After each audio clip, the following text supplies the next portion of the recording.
ओम नमः सिद्धेभ्यः। ओम नमः सिद्धेभ्यः। ओम नमः सिद्धेभ्यः।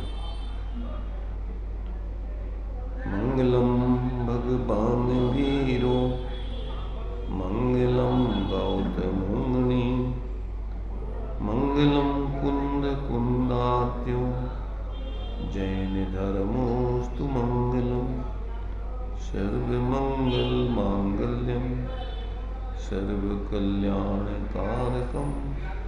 प्रधानम सर्वधर्माणां जैनं जयतु शासनम जैनं जयतु शासनम सकल विभाव अभाव कर किया आत्म कल्याण परमानंद सुबोधमय नमो सिद्ध भगवान आत्म सिद्धि के मार्ग का जिसमें सुभग विधान उस समाधियुक्त तंत्र का करूं सुगम व्याख्यान।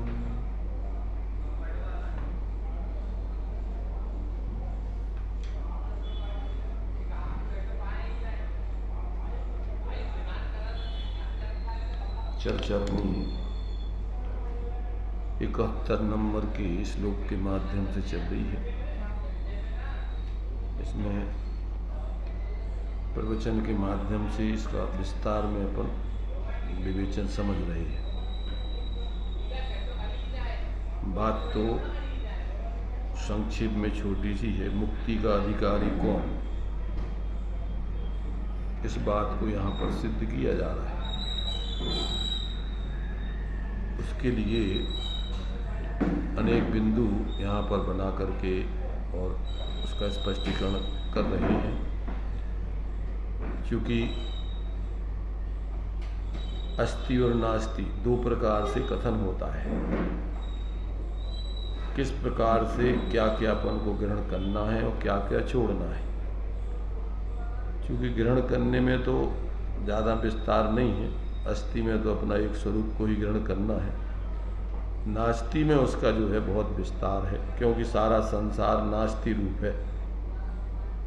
तो यहाँ पर अपने लिए अपना बिंदु चलेगा, आत्मा का प्रयोजन कैसे सिद्ध होता है, उस बात को यहाँ पर सिद्ध करते हैं। अपना प्रयोजन भैया शांति के अर्थ का यह कर्तव्य है कि हम सबसे भिन्न विविक्त अपने आप के आत्म तत्व को निहारें। 106 पेज। साधु जनों को तो केवल एक अपने उद्धार का ही काम पड़ा हुआ है और गृहस्थ जनों को मान लो दो काम पड़े हैं, अपनी आजीविका बनाना और उद्धार का काम करना, धर्म धारण करना। इतना ही तो काम है। एक जीव की जीविका और दूजे जीव उद्धार। कहाँ विडंबना है? गृहस्थ को भी कुछ विडंबना नहीं है, परंतु ना सही ढंग में आए और अपने को विपत्तियों में ना सही ढंग में आए, परंतु ना सही ढंग में आए और अपने को विपत्तियों में जानबूझकर डाले, तो उसमें तो आकुलता ना मिटेगी। उसको नियम से मुक्ति प्राप्त होगी, जिसके चित्त में इस अचल चैतन्य स्वरूप अंतस तत्व में अचल श्रद्धा है। मैं केवल जानन मात्र हूँ, ऐसी श्रद्धा है, तो ऐसी श्रद्धा में मुक्ति नियम से होने वाली है।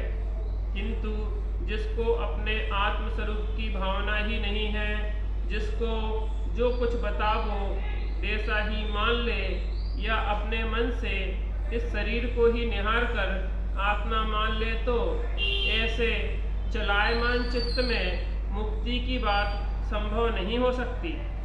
इसलिए एक ही निर्णय है, मुक्ति चाहते हो तो इस सहज चैतन्य स्वरूप की प्रतीति करो, और यदि इस आत्म स्वरूप की धारणा नहीं हो सकती है। शरीर को आपा माने, घर के वैभव को अपना मान ले, मैं कुछ अपना नाम कर जाऊं, ऐसी भावना है तो मुक्ति नहीं हो सकती। यह पूर्ण नियम है। देखो, दो तरीके से अपने लिए कोई भी कार्य की सिद्धि होती है। एक तो होता है पहले अपन को थ्योरिटिकल ज्ञान सही हो। क्या हो?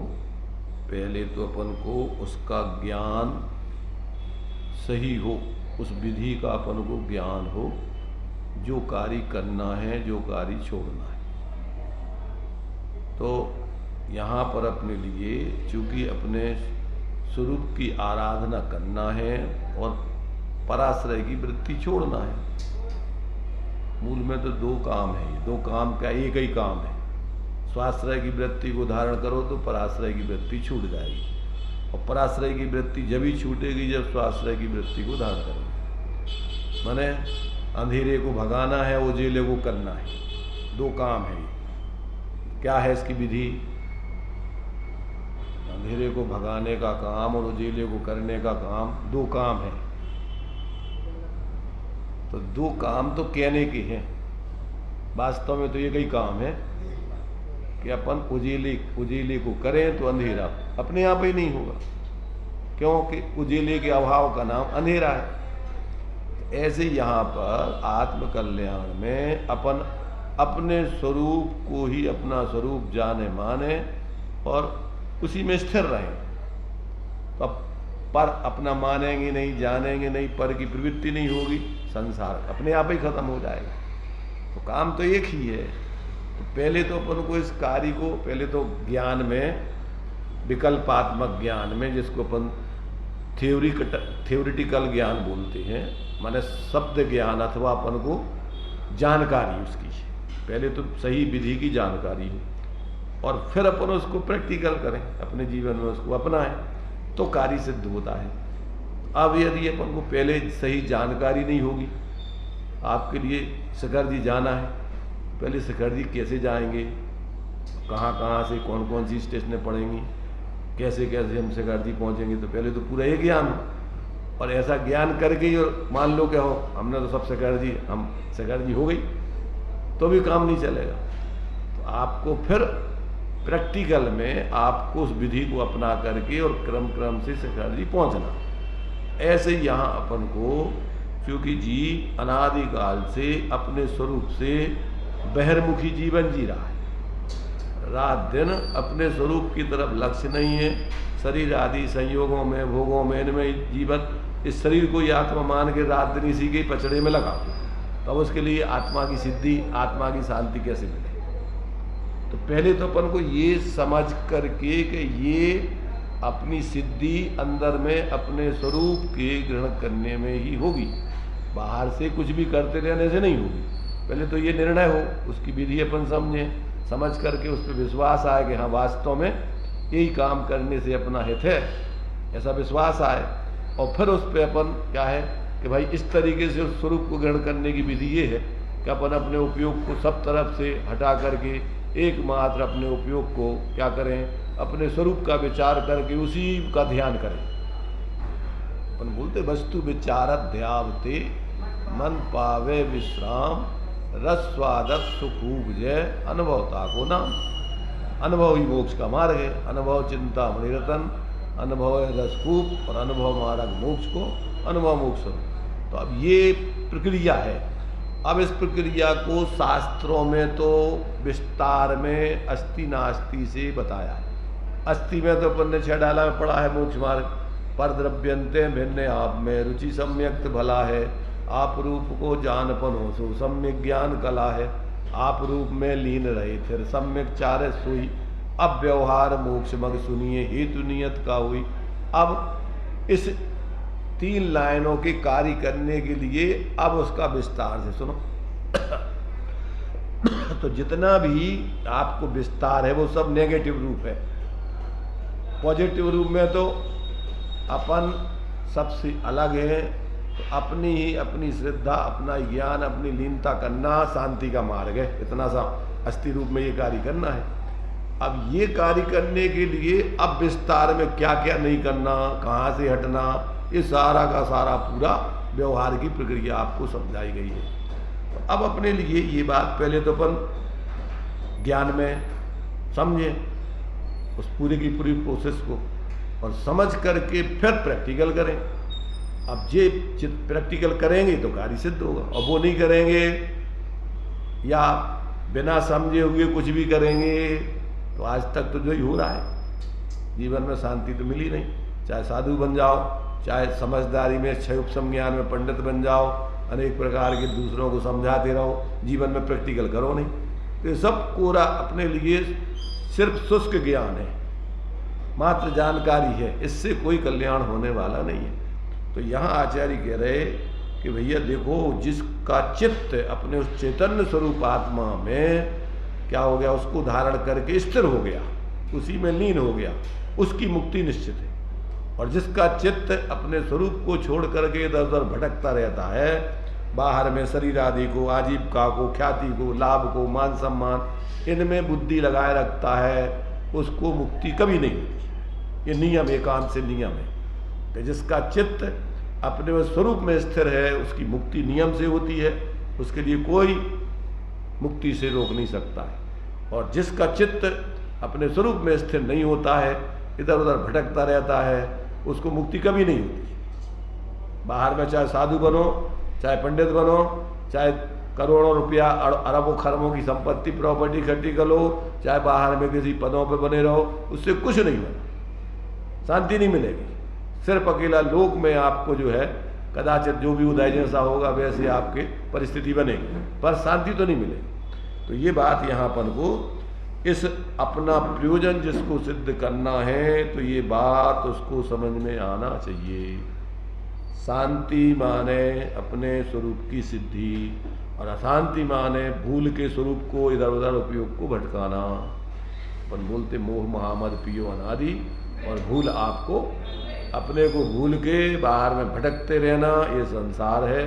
और सब तरफ से अपने को हटाकर अपने स्वरूप में ही स्थिर होना, ये शांति का मार्ग। तो इतना संक्षेप में पहले समझ के अब उस पर विश्वास लाओ और प्रैक्टिकल करो। अब वो प्रैक्टिकल नहीं करो और सिर्फ अकेले बस सुन करके अब चले जाएं, फिर सुन करके रोजीना सुनते रहें, चले जाएं, भगवान के पास आएँ, उनसे भक्ति करें और चले जाएं, तो कब शांति मिलेगी?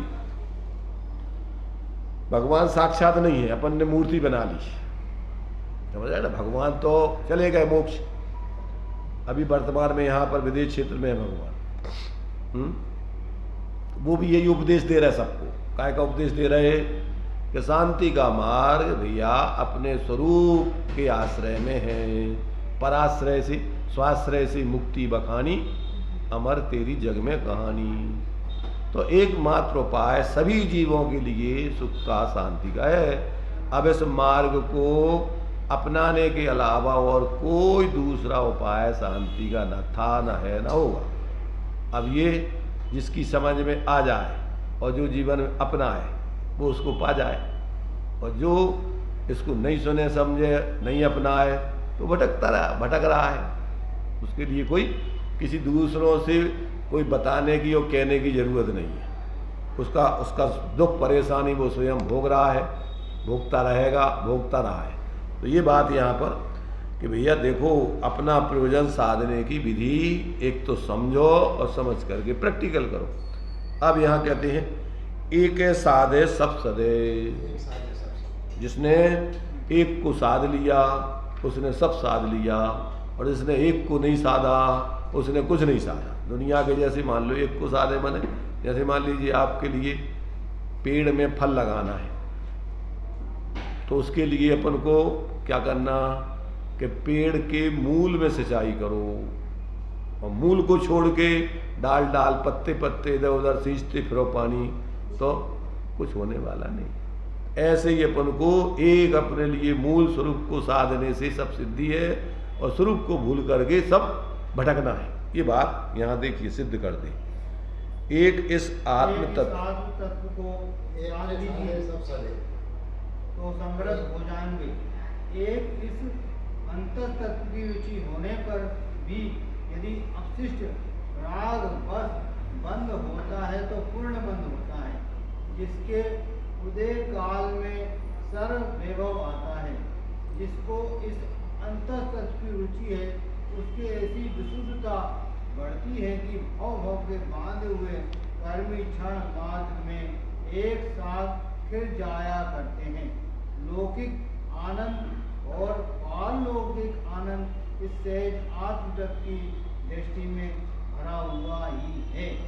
एक हिम्मत की आवश्यकता है, और हिम्मत भी कुछ नहीं, उल्टा जितना चल चुके हैं उतना लौटने की आवश्यकता है। करना कुछ नहीं है, जो खोटा कर्म किया है तो खोटा कदम बढ़ाया है, बस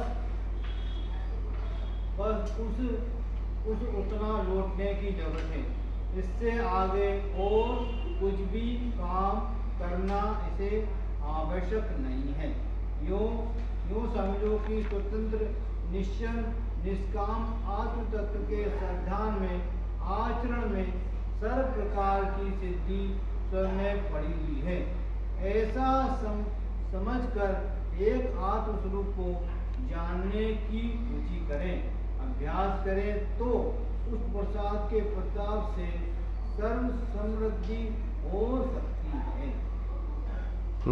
इसमें अपन देखिए व्यवहार में एक बात बोलते हैं, धर्म करत संसार सुख, धर्म करत निर्वाण, और धर्म पंथ साधे बिना नर त्रयंच समान।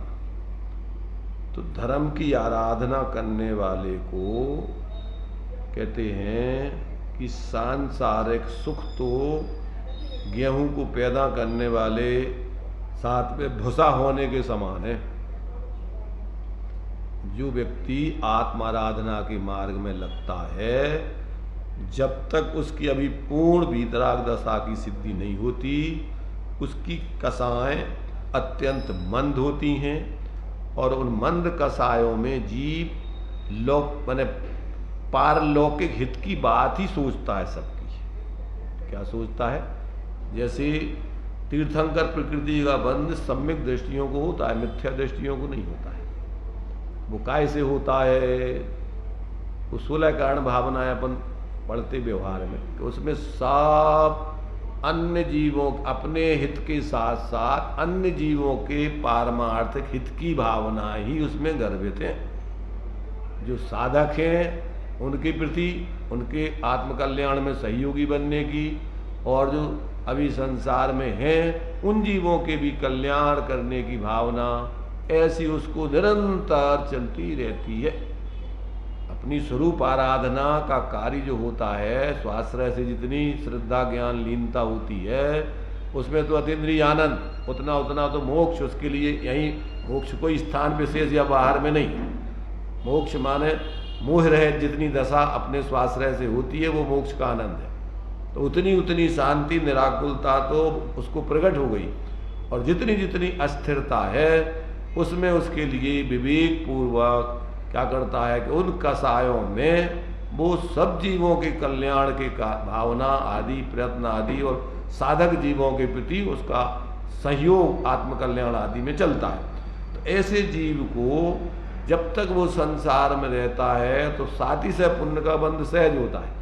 वो संसार में रहना नहीं चाहता है, परंतु अभी जब तक उसके लिए इस प्रकार के जो शुभ भाव चल रहे हैं उत्कृष्ट, उससे उसको पुण्य का बंध होता है, और उसके पुण्य के उदय में वो तीर्थंकर आदि पुण्य श्रेष्ठ पुण्य प्रकृतियों को बांध के और तीर्थंकर बन जाता है, चक्रवर्ती बन जाता है, कामदेव बन जाता है, और इंद्र अहमेंद्र आदि बन जाता है। सारे पद सम्यक दृष्टियों के नाम सुरक्षित हैं, मिथ्या दृष्टियों को नहीं मिलती। तो ये जब तक वो अभी संसार में है तो उसको सांसारिक सुख तो रास्ते में ऑटोमेटिक जो है सारे के सारे वैभव उसको मिलते हैं, परंतु उसकी उनमें चाह, उनमें आसक्ति, उनमें किसी प्रकार से उलझना उसके जीवन में होता नहीं। अपने जैसे ही वो संयोग मिलते हैं उन संयोगों में रहकर अपने स्वरूप की ही आराधना करता है, वो बाहर में उन संयोगों में अटकता नहीं है। इसलिए क्रम क्रम से फिर उन संयोगों से परे अपने स्वरूप की उत्कृष्ट आराधना करके एक दिन पूर्ण स्वरूप में स्थित होकर वीतराग हो जाता है। सर्वज्ञ दशा को, अरहंत सिद्ध दशा को पा करके वो पूर्ण सुखी हो जाता है। तो ये प्रक्रिया जो धर्म के मार्ग में प्रवृत्ति करता है उसके लिए लौकिक दृष्टि से भी संपूर्ण अनुकूलता है, जो भी लोक में सर्वोत्कृष्ट अनुकूलता है वो अपने आप मिलती है, उसकी चाह नहीं। अगर उनकी चाह रखे तो वो आत्मार्थी नहीं। क्यों कि सम्यक दृष्टि को निकांक्षित नाम का अंग होता है 8 अंगों में। सम्यक दृष्टि के 8 अंग बतलाए, तो उसमें निसंकेत, निकांक्षित, निर्विचिकित्सा, अमूढ़ दृष्टि, उपगूहन, स्थितिकरण, वात्सल्य और प्रभाव, ये उसके जीवन में सहज अंग माने। जैसे शरीर के अंग होते ना, अंगों के बिना अंगी नहीं होता, ऐसे ही ये उसके सम्यक दृष्टि के सहज उसका स्वभाव है, ये उसके जीवन में सहज ही बरतता है स्वरूप साधना में। उसके लिए किसी प्रकार कोई शंका नहीं होती अपने बारे में, पर के बारे में, मोक्ष मार्ग के बारे में, संसार मार्ग के बारे में, सच्चे देव शास्त्र गुरु आदि के बारे में, तत्वों के बारे में उसको कहीं कोई शंका नहीं होती। वो निशंक होता है, इसलिए निर्भय होता है और निकांक्षित उसको, क्योंकि अपने स्वरूप से, स्वरूप के अलावा वास्तव में आत्मा का कुछ है ही नहीं, इसलिए अपने स्वरूप के अलावा वो कुछ नहीं चाहता। अगर अपने स्वरूप के अलावा कुछ चाहता है तो वो सम्यक दृष्टि नहीं है। तो ऐसा जो है सम्यक दृष्टि, निसंकित, निकांक्षित, निर्विचिकित्सा, उसके लिए किसी के ऊपर घृणा नहीं होती, क्योंकि वस्तु स्वरूप समझ लेने पर कोई पदार्थ अच्छा बुरा दिखते ही नहीं है। फिर अच्छा बुरा तो अपनी कल्पना है, वस्तु स्वरूप के आधार से विचार करने पर छह द्रव्य आदि का स्वरूप जैसा है वैसा जानता है, तो उसके ज्ञान में उसको किसी से कोई घृणा, किसी प्रकार से कोई उसके प्रति दुर्भाव आदि उसको नहीं होता। तो ऐसा जो है निर्विचिकित्सा आदि उसके जीवन में सहज बढ़ती है। धर्मात्मा व्यक्तियों के जीवन में पाप के उदय से बाहर में शरीर आदि की अगर मान लो कोई बीमारी है, कुछ भी है, तो वो समझता है पुद्गल का परिणमन है, आत्मा तो इसकी चैतन्य स्वरूप है, तो उसमें किसी प्रकार गुणों के प्रति बहुमान होता है, वो शरीर आदि के निमित्त से उस आत्मा के प्रति दुर्भाव नहीं करता, घृणा नहीं करता। ऐसे निसंकित, निकांक्षित, निर्विचिकित्सा, अमूढ़ दृष्टि, मोक्ष मार्ग आदि में, देवशास्त्र गुरु आदि के बारे में, स्वरूप के बारे में मूढ़ता नहीं होती। उसके लिए दृष्टांत अपने लिए प्रथमानुयोग में दिए गए हैं। रानी रेवती का दृष्टांत दिया गया है, और भी ऐसे सैकड़ों दृष्टांत हैं। जितने सम्यक दृष्टि होते हैं उनके जीवन में मूढ़ता नहीं पाई जाती, वो किसी प्रकार से अन्यथा नहीं मानती। तो ऐसा जो है मूढ़ता माने मूर्खता, मोक्ष मार्ग के संबंध में, आत्महित आदि के मार्ग में किसी प्रकार की मूर्खता के काम को नहीं करता है। ऐसा जो है सम्यक दृष्टि का जीवन बहुत ही पवित्र होता है और उत्कृष्ट उसके भाव होते हैं, उसकी क्षुद्ध वृत्ति नहीं होती, स्वार्थमयी जीवन नहीं होता है। स्वार्थमयी माने लौकिक स्वार्थ, आत्महित का स्वार्थ तो वो साधता है, परंतु लौकिक स्वार्थ उसका किसी प्रकार से किसी साधने का भाव नहीं होता है। तो ऐसा व्यक्ति जो है जब तक संसार में रहता है तब तक ऐसे सर्वोत्कृष्ट भाव उसके होते हैं, और इन भावों से उसको साथी से पुण्य का बंध होता है, और इससे वो संसार में जो सामान्य लोगों को जो पद नहीं मिलते वैसे पद उस सम्यक दृष्टि को मिलते। तो इस प्रकार से यहाँ कहते एक है साधे सब सदे, एक को साधने वाले को सभी लौकिक भी सारी सिद्धि ऑटोमेटिक होती हैं, और पारलौकिक अपने स्वरूप की सिद्धि तो वो कर ही रहा है। अब आगे दिया है मुक्ति का अपर नाम आत्मोपलब्धि ही जानना चाहिए। मुक्ति माने क्या, तो कहते वो आत्मोपलब्धि का नाम ही मुक्ति है अस्थि रूप में। किसी भी तत्व का वर्णन विधि और निषेध इन दो रूपों में हो सकता है। मुक्ति का अपर नाम आत्मोपलब्धि, किसी भी तत्व का वर्णन विधि और निषेध इन रूपों में हो सकता है। इस प्रकरण में मुक्ति की बात कही जा रही है, तो मुक्ति शब्द निषेध परक शब्द है, आत्मोपलब्धि शब्द विधि परक है। बात एक है, चाहे आत्मोपलब्धि कहो, चाहे सर्वथा निर्लेप निष्कलंक विशुद्ध विकास कहो या मुक्ति कहो। मुक्ति का अर्थ है छुटकारा पाना, अर्थात जो अन्य चीज़ें साथ लगी थी उनका प्रतिषेध हो जाना, दूर हो जाना। और आत्मोपलब्धि का अर्थ है जैसा सहज आत्मस्वरूप है वैसा विकसित हो जाना। तो ये जो है माने अस्थि और नास्ति से कोई भी चीज़ का कथन किया जाता है। तो यहाँ पर अपने लिए जो मुक्ति शब्द है, मुक्ति माने छूट जाना, मुक्त हो जाना। कैसे?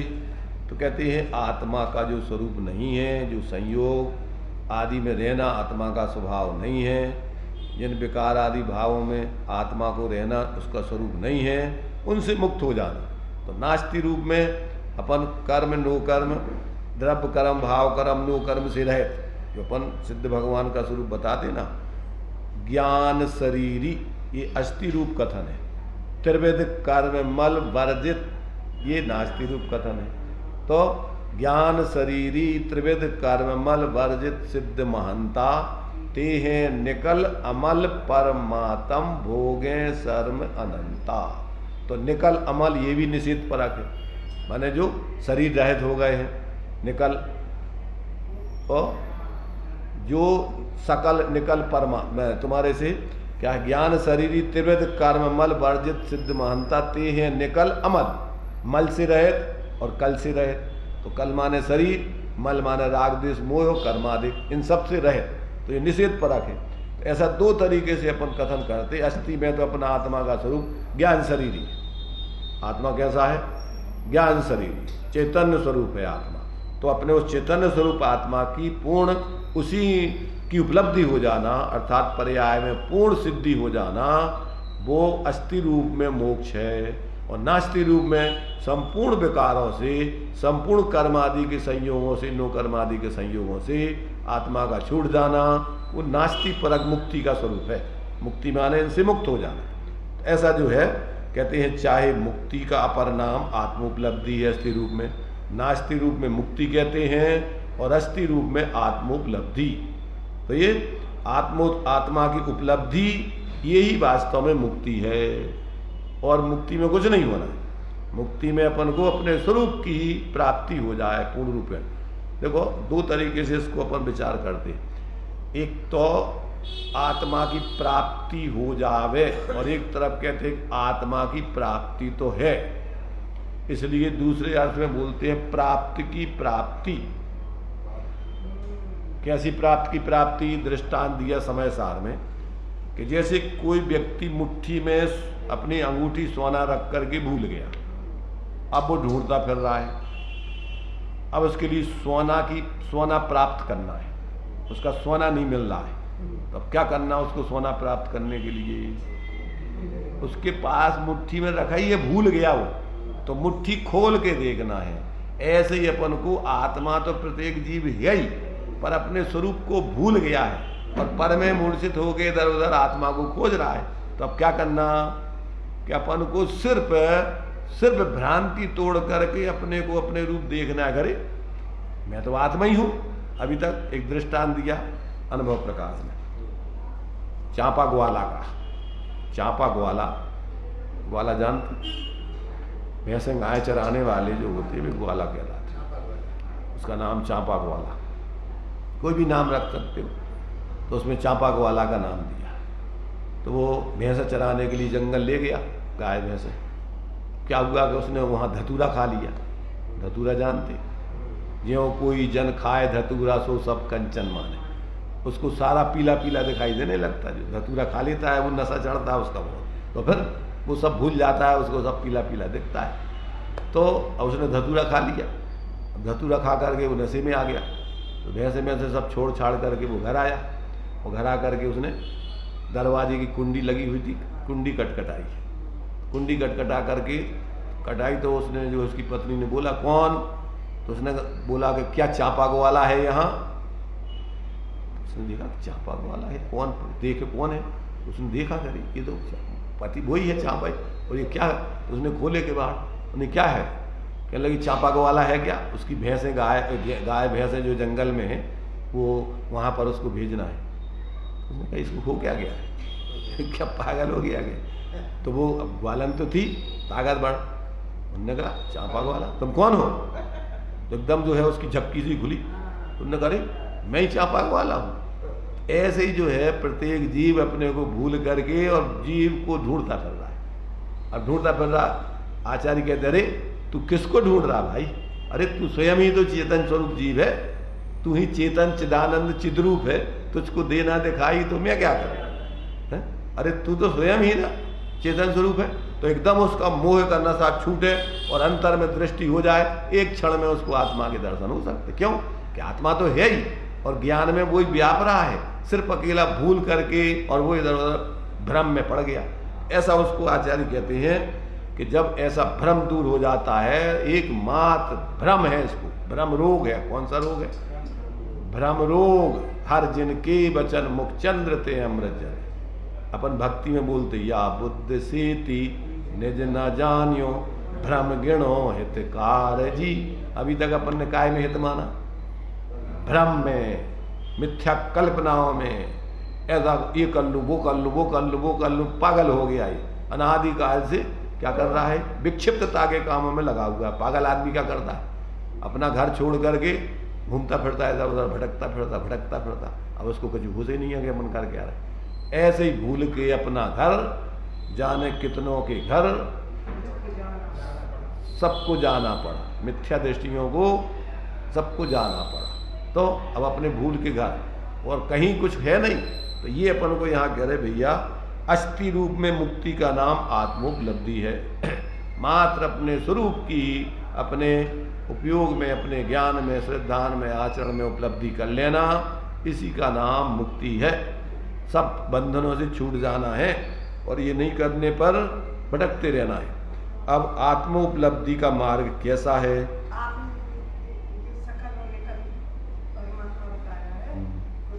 सकल माने शरीर सहित।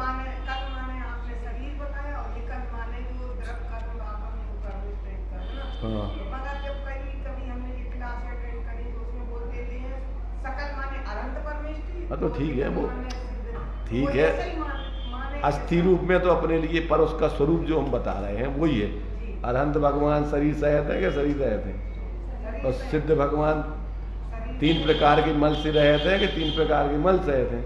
तो सामान्य से अपन दृष्टांत दे दिया कि निकल माने सिद्ध भगवान, पर उसका अर्थ ये है कि निकल माने जो मोह राग द्वेष आदि 3 प्रकार के मल से निकल गए, रहित हो गए, वे निकल, तो वे सिद्ध भगवान। और जो अभी शरीर सहित हैं वे अभी अरहंत भगवान। वे 4 घातीय कर्मों से रहित हैं, अनंत चतुष्टय प्रकट हो गया, परंतु अभी उनके अघातीय कर्म भी हैं और शरीर भी, इसलिए वे सकल हैं, अभी वो निकल नहीं हुए। इसको स्थूल से समझाने में कि सकल स्थूल और सूक्ष्म क्या कहलाता? दृष्टांत है वो। अरे भाई, वस्तु स्वरूप समझना है तो आपको द्रव्य कर्म, भाव कर्म, नो कर्म से रहित बताना, और दृष्टांत देना है तो दृष्टांत में कौन ऐसे हैं? तो सिद्ध भगवान निकल हैं और अरहंत भगवान सकल हैं।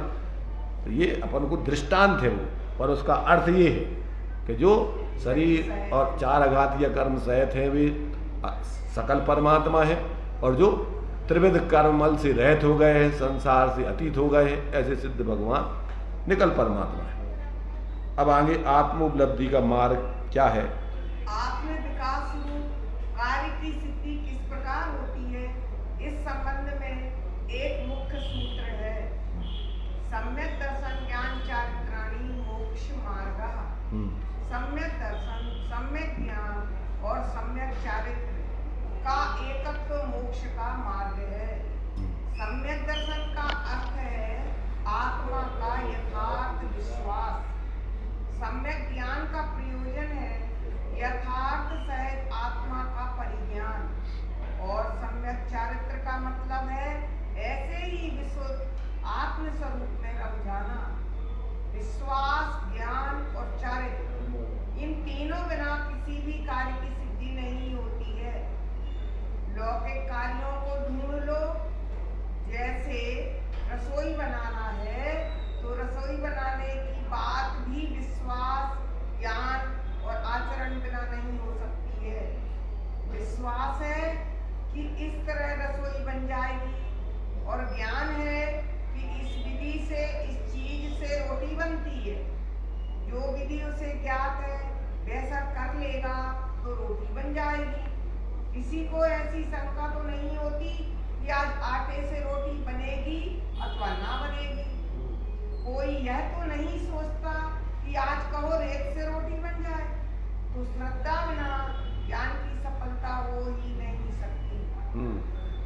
ये तीनों चीज़ें जो है यहाँ पर कहते हैं, कोई भी कार्य की सिद्धि करना है उसका ज्ञान होने चाहिए, उस पर विश्वास होने चाहिए, उसकी विधि आने चाहिए, तभी आप लोक में भी कोई भी कार्य कर सकते हैं। और अगर ये तीनों चीज़ें नहीं हैं तो ना तो लोक का पहले तो जानकारी हो और फिर प्रैक्टिकल करो।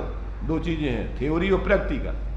तो आपने जान लिया कि आटे से रोटी बनती है, ऐसे ऐसे रोटी बनती है, आटे को मीड़ने से, ऐसे बेलना से, ऐसी जो है चूल्हे पे सेंकने आदि से रोटी बनती है, ऐसा आपने जान लिया, ऐसा विश्वास भी आ गया कि हाँ ऐसे ही बनती है, और ऐसा करने से ही रोटी बनेगी, ऐसे आचरण की भी जानकारी हो गई।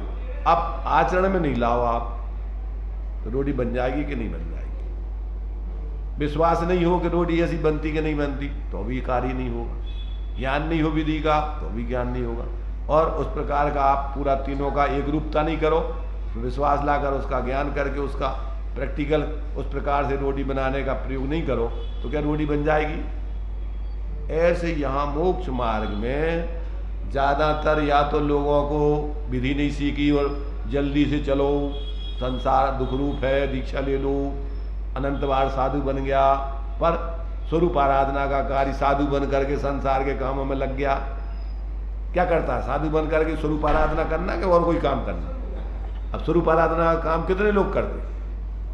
जिनको सही निर्णय है वे करते, और जिनको सही निर्णय नहीं है वे साधु बन करके सोचते बस हमारा तो कल्याण हो ही गो, और संसार के कामों में लगे रहते हैं लौकिकता की। तो उससे कुछ नहीं होता। अनंत बार जीव ने कर लिया और जानकारी करत रहो तुम, पंडिताई 11 अंग 9 पूर्व तक की धारणा बन लो, परंतु जीवन में प्रैक्टिकल कुछ नहीं करो। शुष्क ज्ञान है जानकारी। ऐसे ही कोई क्रिया जड़ थई रहा और शुष्क ज्ञान में कोई, और माने मार्ग मोक्ष को, और ज्ञानी कहते करुणा उपजे मोहे। ऐसे लोगों को देख करके उनको करुणा आती है कि ये बेचारे भोले जीव ठगाए जा रहे हैं। इसलिए तीनों चीजें अपन को हो। पहले आपको सही अपने कल्याण की विधि, सम्यक दर्शन ज्ञान चारित्राणी, और सम्यक दर्शन ज्ञान चारित्राणी का अपन को सीधा अर्थ है परद्रव्यंत भिन्न आप में रुचि, आपका ज्ञान, आपकी लीनता, ये मोक्ष का मार्ग है।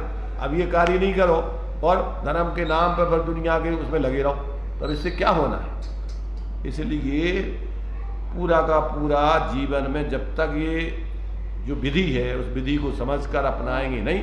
हाँ, अब इसके लिए अपन को देखो, साधना एक उत्कृष्ट रूप में होती है और एक अपने लिए मध्यम जगन्नाथी रूप में होती है। छडाला में अपन ने अंतरात्मा के 3 भेद पढ़े, उत्तम मध्यम जघन त्रिविध के अंतर आत्म ज्ञान। दुविध संगविन सुदुपयोगी मुनि उत्तम ने ध्यानी, मध्यम अंतरात्म है जी देशवृत्ति अनगारी, और जगन कहे अवरत समदृष्टि तीनों सिम्मगचारी। तो अब साधकों के 3 रूप हो गए।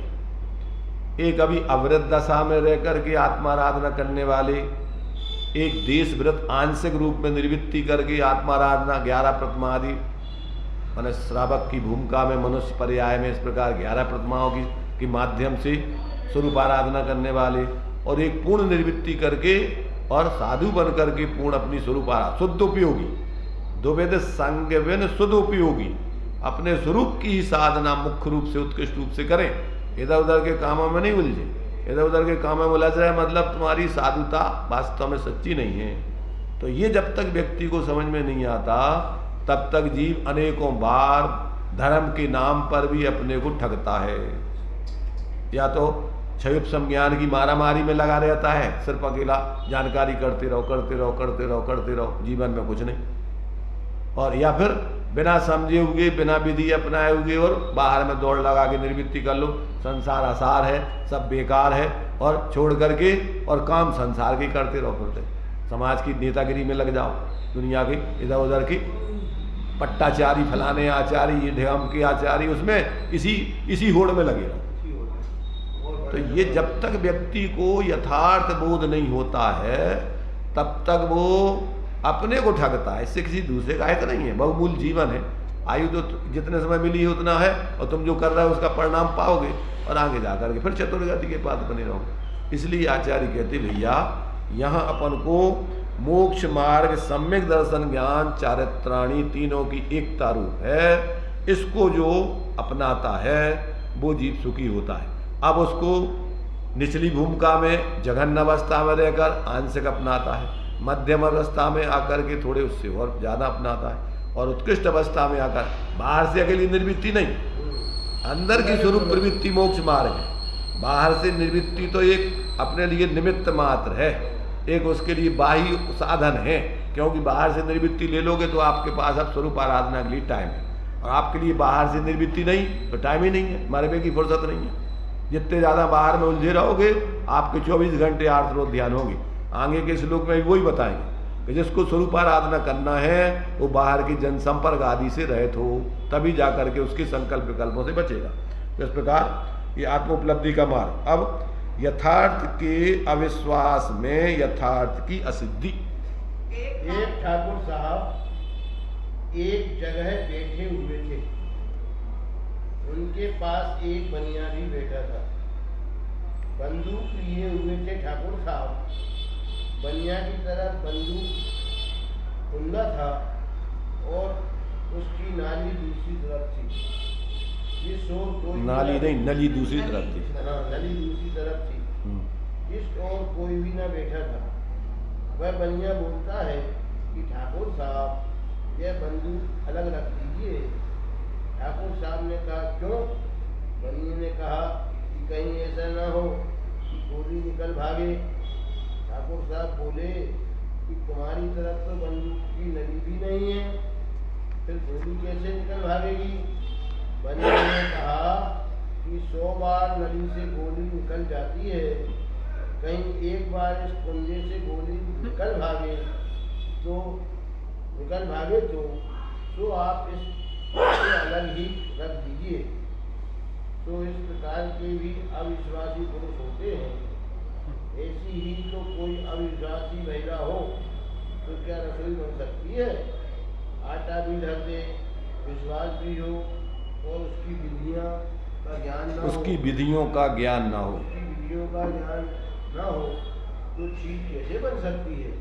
ज्ञान भी हो, करे कुछ नहीं और देखती रहे तो क्या रोटी बन जाएगी? मैंने अगर तीनों की एक रूपता नहीं है तो कार्य सिद्ध नहीं होना है। या यदवत में विश्वास है। अब वो कह रहा है कि नली उतर पे 100 बार तो नली में से निकलती है, एक आदमी कुंदे में से गोली आ जाए, तेरे लिए का जो पता ही नहीं है। ऐसे ही जो है भैया रोटी ज़्यादातर तो आटे से बनती है, कभी रेत से भी बन जाए कभी। तो मतलब ऐसे पागलपन की जिसको अभी रुचि है या ऐसा विश्वास नहीं है तो ऐसे व्यक्ति का काम नहीं होता है। इसलिए अगर मान लो जानकारी करके बैठे रहो, देखते रहो, हो जाएगी अपनी, जब होना होगा तो अब कहाँ से हो जाएगा। तो इसलिए जब तक आप जो विधि है उस विधि को नहीं अपनाओगे कार्य होने वाला नहीं है। विश्वास, ज्ञान और आचरण के बिना अलौकिक कार्य की भी सिद्धि, हाँ लौकिक अलौकिक दोनों लगा। अब तो अलौकिक का बता दिया, लौकिक कार्य की भी सिद्धि का अभाव। लोक में भी जो है तीनों का अगर एक रूपपना नहीं हो तो लोक का कार्य भी नहीं होता है। भैया विश्वास, ज्ञान और आचरण बिना कोई लौकिक काम नहीं होता है। चाहे व्यापार का काम हो उसमें भी विश्वास, ज्ञान और व्यापार विषयक आचरण चाहिए। पाप का काम करना हो तो उसमें भी पाप का विश्वास, ज्ञान और वैसी ही कोशिश होनी चाहिए। उसमें प्रवृत्ति हो जाएगी पर वह है मिथ्या। भला ज्ञान करना हो तो भली बात में भी विश्वास, ज्ञान, आचरण चाहिए। यदि आत्मा की उपलब्धि करना है तो उसका भी विश्वास, ज्ञान और आचरण चाहिए। जो स्वभाव का सहज जैसा है वैसा जानना अति आवश्यक है, क्योंकि मुक्ति होने पर हम क्या रह जाएंगे इसका ही पता ना हो तो मुक्ति का उद्यम ही क्या कोई करेगा? कोई किसे छूटना है, किससे छूटना यह कुछ पता ही ना हो और बहुत सी बकवास करता फिरे तो किसी की भी तो मुक्ति नहीं हो सकती है। ऐसे ही यथार्थ ज्ञान बिना भी मुक्ति नहीं हो सकती है और आचरण बिना भी मुक्ति नहीं हो सकती। तीनों चीज़ें जो है यहाँ पर लौकिक दृष्टांत दे करके सिद्ध किया है कि लोक में भी आपको जिस चीज़ का विश्वास नहीं, यथार्थ ज्ञान नहीं, तद्रूप आचरण नहीं, तो लौकिक कार्य भी नहीं होता, ये तो अलौकिक कार्य पारलौकिक कार्य कहाँ से हो जाएगा। तो ये जो है यहाँ पर ये कह रहा है कि लोक में भी आपके लिए जिस चीज़ का व्यापार करना है तो उसका पूरा ज्ञान हो, उस पर विश्वास हो और उस चादि का आचरण करो तो वो कार्य सिद्ध होगा। ऐसे ही यहाँ मोक्ष मार्ग में भी जिस व्यक्ति को कि भैया हमें आत्मा को किससे छूटना है और किस में प्रवृत्ति करना है, अब ये पता ही नहीं है, और मुक्ति का मार्ग और मुक्ति की सिद्धि की कामना करो कि हमें मुक्ति हो जाए, तो कहते कहाँ से हो जाएगी। इसलिए यथार्थ रूप में तुम्हें उसका ज्ञान हो, उसकी विधि हो, उस पर विश्वास हो और उसको अपनाओगे तो कार्य सिद्ध होगा। अब यथार्थ विश्वास व ज्ञान के बिना आचरण से कार्य सिद्धि का भाव, मान एक एक का तीन में से एक एक करके निषेध कर रहे हैं। मान लो ना विश्वास है, ना सही है, वस्तु का ज्ञान है और आचरण भी कर लिया जाए तो उससे कार्य की सिद्धि नहीं है। जैसे एक पुरानी घटना सुनते आए हैं कि किसी समय ललितपुर में कार का बड़ा व्यापार, ललितपुर वालों से ललितपुर का दृष्टांत पढ़ाया जाए। और कहावत भी प्रसिद्ध है कि झांसी गले की फांसी, नदिया गले का हार, ललितपुर तब तक ना छोड़ो तब तक मिले उधार। जब तक मिले उधार। जब तक मिले झांसी गले की फांसी, दतिया गले का हार और ललितपुर तब तक नहीं छोड़िए जब तक मिले उधार। अब चलो पढ़ो तो आगे। देहातों के बाजार लोग ललितपुर के बाजार के लिए चले जा रहे थे। जाड़े के दिन थे, जंगल में शाम हो गई और वहीं ठहर गए। वहाँ ठंड लगी तो चारों तरफ से जनेता बाढ़ आदि बीन कर ले आए और एकत्रित कर चमक से चकमक से आग जलाकर आग में जनेता बाढ़ आदि डाल दी। फिर उसमें फूंक मार कर वहीं हाथ पैर पसार कर बैठ गए। रात भर उन्होंने तापा और सुबह चल दिए। ये सारे काम उस पेड़ पर चढ़े हुए बंदर देख रहे थे।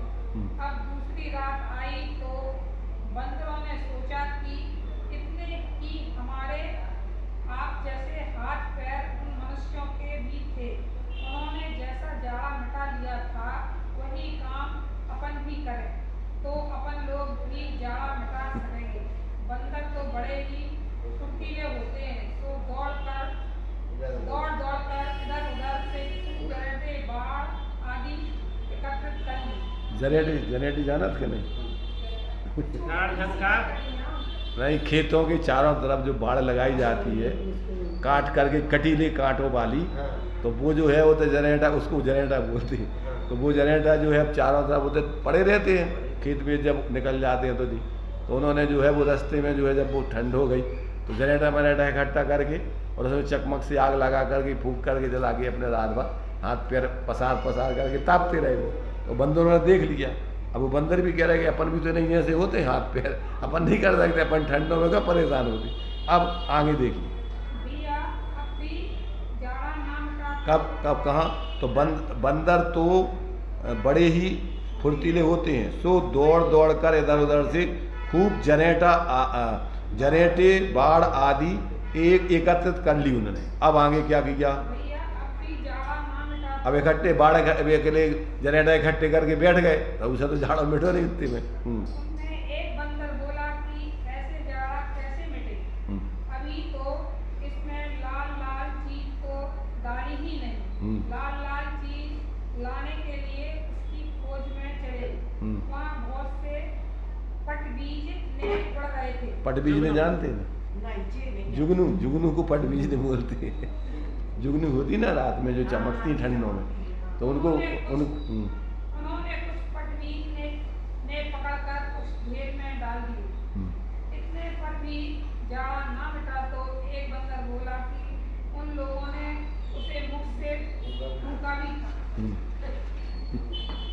बिना इसके फूंक जाड़ा कैसे मिटे। सब बंदरों ने फूंका भी पर जाड़ा ना मिटा। एक बंदर बोला कि अरे बेवकूफो, जाड़ा कैसे मिटेगा। वे मनुष्य को हाथ पैर फैला बैठे भी थे।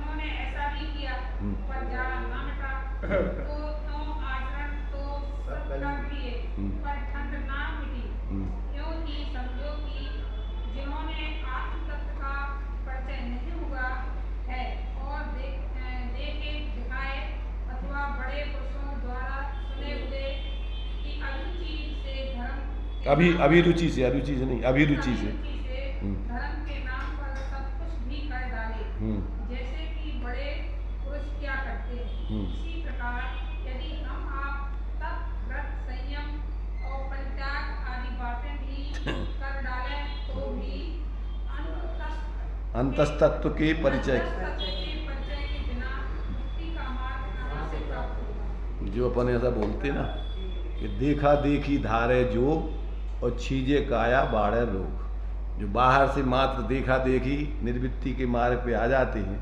और अंदर में अंतस्तत्व की आराधना करने की विधि नहीं सीखते हैं, तो कहते हैं उनका क्या है, शरीर तो क्षीण होता है बाहर में और संसार का रोग बढ़ता है।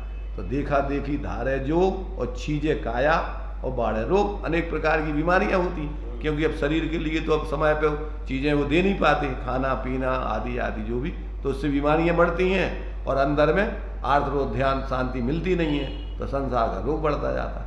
इसलिए मात्र बाहर से कहते बंदरों ने जैसे उन आदमियों को देख करके और उनकी नकल तो की, पर उसकी असलियत के भैया ही में आगी जो लाल लाल आगी होती है और वो जब तक नहीं डालोगी जब तक उससे नहीं जलेगी तो ये कहाँ से उसमें अपन को ठंड मिटेगी। ऐसे ही जब तक अंदर में स्वरूप प्रतपन रूपी तप नहीं करोगे और बाहर में भोजन छोड़ दो, कपड़े छोड़ दो, सब बाहर को परिग्रह छोड़ दो, सब करो, परंतु जब अंदर में जब तक तुम स्वरूप रूपी प्रतपन की विधि नहीं जानोगे तब तक जीवन में पैने जे आत्म ज्ञान में ना सुख लेस न पायो, शांति मिलने वाली नहीं। इसलिए अंतस्तत्व के अपरिचय से क्लेशों का ही विस्तार है। जब तक अंतस्तत्व बोलिए बहन जी पढ़ो। भैया जिसे निज सहज अंतस्तत्व का परिचय है वे पुरुष गृहस्थावस्था में भी रहते हुए अपने पद के अनुकूल शांति के मार्ग पर चल रहे हैं। मोक्ष का मार्ग कहो अथवा शांति का मार्ग कहो, कहाँ है ये, कहाँ है अशांति सम्यक ज्ञान। कोई विकल्प हो, कष्ट हो, यदि ऐसी दृष्टि हो जाए कि मैं आत्मा तो ज्ञान मात्र हूँ, इससे आगे मेरा कुछ नहीं है, तो वहाँ संकट कहाँ रहेगा। संकट तो यह मुफ्त में मोल लिए हुए। मुफ्त में, हाँ माने मुफ्त में मोल ले लिए, माने जैसे आरे बैल मुँह मार जबरदस्ती की समस्या खड़ी कर लेता है बाहर में संकल्प विकल्प बढ़ा के। वास्तव में बात कुछ और है। मिथ्या धारण, विकल्प, अहंकार और ममकार जो बनाए हैं उनके कारण क्लेश है और फिर इनका विस्तार क्रोध, मान, माया, लोभ, हिंसा, झूठ, चोरी, कुशील, परिग्रह ये सभी अहंकार और ममकार के विस्तार हैं। हाँ, जहाँ पर में अहंकार और ममकार है वहाँ सब चीज़ें ये कसाएँ होंगी, होता ही तुम्हारी हिंसा, झूठ, चोरी, कुशील, परिग्रह आदि में प्रवृत्ति हुई, ये सब उसी के विस्तार है। तो इन चक्रों में भी फंसना पड़ता है।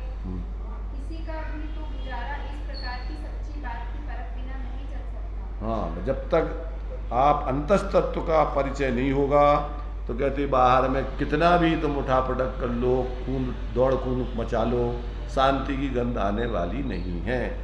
शांति की प्राप्ति का एक ही ढंग है, कहते कौन सा ढंग है?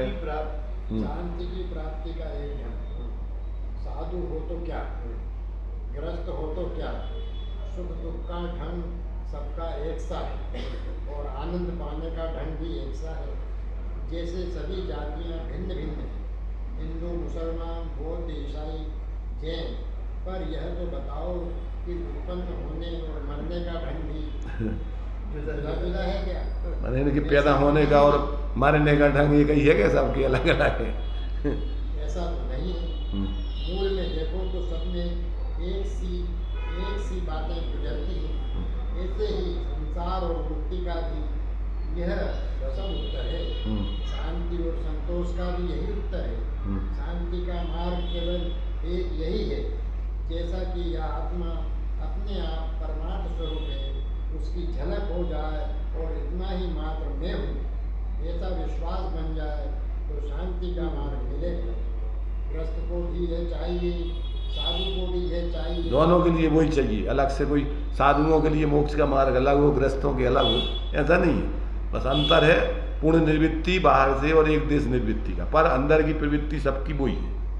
गृहस्थ को भी यह चाहिए, साधु को भी यह चाहिए। इसके बिना शांति किसी को नहीं मिल सकती है। इससे इस अचल आत्मा का अचल विश्वास होना चाहिए। इससे ही मुक्ति का बस मार्ग है। माने चित्त में एक अचल स्वरूप की ही अपने लिए धारणा हो, आपकी बुद्धि उसमें ही मात्र लगी रहे और इधर उधर भटके नहीं। बस एक ही मुक्ति का मार्ग है, इसके अलावा कोई दूसरा मार्ग न था, न है, न होगा कभी भी, किसी को भी किंचित मात्र भी। ये जब तक समझ में नहीं आएगा तब तक आप धर्म के नाम पर कितने धर्म संप्रदाय, कितने कितने अपने अपनी कल्पनाएं और आपस में लड़ना झगड़ना, एक दूसरों के प्रति दुर्भाव करना, ये सब कौन सा धर्म का मार्ग है? ये तो सब और सामान्य लोगों से भी गया बीता कसायों का मार्ग है। धर्म के क्षेत्र में आकर के और धर्म का स्वरूप नहीं समझ करके इस प्रकार अंतिम वाक्य इसका हित मार्ग गमन का अनुरोध। भैया इस आत्मा का यथार्थ विश्वास न हो, अपने स्वरूप पर दृष्टि कम हो, व्यर्थ के मोह के कचड़े में अमूल्य जीवन गवा दिया तो भविष्य काल में दुर्गति ही होगी। क्या बीतेगा सोच लो, वही बात इसके फल में पाता रहेगा। सो अमूल्य जीवन में लाभ पाना है तो अपना आचरण सत्य बनाओ। धन जोड़ना, संपदा के पीछे अपना ईमान खोना, दूसरों पर अन्याय करने का भाव करना और अपने को सुखी समझकर, बड़ा समझकर अपने को स्वच्छंद बनाना आदि से तो केवल दुर्गति ही मिलेगी। परिग्रह से दूर रहो, कुशील से दूर रहो, अहिंसा का आदर करते हुए, अपनी उपासना का परिणाम रखते हुए सदाचार से रहो, तो जो उत्तम संस्कार पा लिया जाएगा वह साथ जाएगा। दुराचार से रहें तो खोटी वासना प्राप्त होगी और खोटा संस्कार प्राप्त होगा, वह खोटा संस्कार साथ जाएगा। इसलिए बड़े चेत की जरूरत है। विवेक की ऐसी भावना करने वाले पुरुष का जन्म सफल है।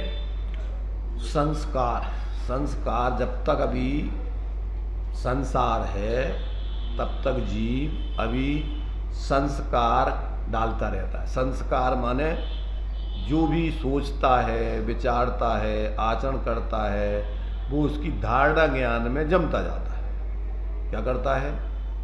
जो भी जीव विचारता है, सोचता है, आचरण आदि करता है, उसकी धारणा ज्ञान में क्या है, जिसको लब्धि ज्ञान बोलते हैं, जो अतिस्मरण ज्ञान हो जाता है, तो वो इसी के बल पर जो है, जब तक वो अभी पूर्ण वीतराग नहीं हुआ तब तक उसके संस्कार चलते।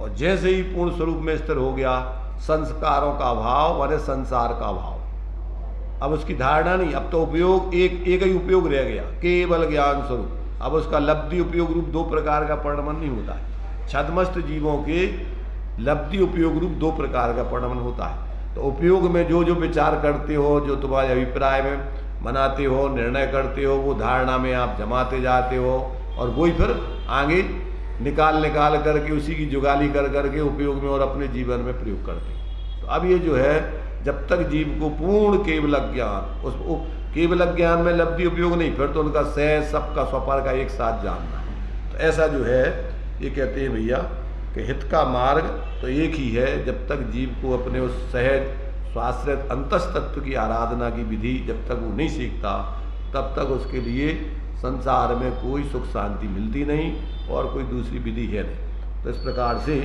जिसके चित्त में अपना उस चैतन्य तत्व को जो स्थायी रूप से धारण कर लेता है, उसी की मुक्ति होती है। और इसको छोड़कर जिसका चित्त बाहर में भ्रमित बना रहता है, भटकता रहता है, उसकी मुक्ति होती ही नहीं। ये दो चीज़ें ऐसे श्लोक में मुख्य रूप से सिद्ध की है। तो नास्ति रूप में कैसे कैसे संसार में भटकता है और अस्थि रूप में कैसे संसार से पार होता है जीव, वो दोनों चीज़ें अपन को यहाँ पर कुछ बिंदु लेकर के जीवन उपयोगी और अपन को समझाया गया। इस प्रकार से क्रम से आचार्य देव ने इस ग्रंथ का जो नाम है समाधि तंत्र या समाधि शतक, समाधि माने शांति का, तंत्र माने उपाय विधि, तो इसमें पूरी शांति की विधि ही आचार्य देव ने स्पष्ट की है सब प्रकार से। और जो व्यक्ति अपना हित चाहते हैं इन सारी विधियों को सुन समझ के अपने जीवन का शोधन करके उसको जीवन में जो छोड़ने लायक है उसको छोड़े और जो जीवन में अपनाने लायक है उसको अपनाए। तो नियम से उसके जीवन में स्वानुभूत, उधारी खाते का धर्म नाम नहीं, प्रत्यक्ष अपन को शांति का अनुभव होते हुए अपन जिएंगे और क्रम क्रम से उसकी वृद्धि करके एक दिन पूर्ण सुखी होंगे। चलिए अभी अपना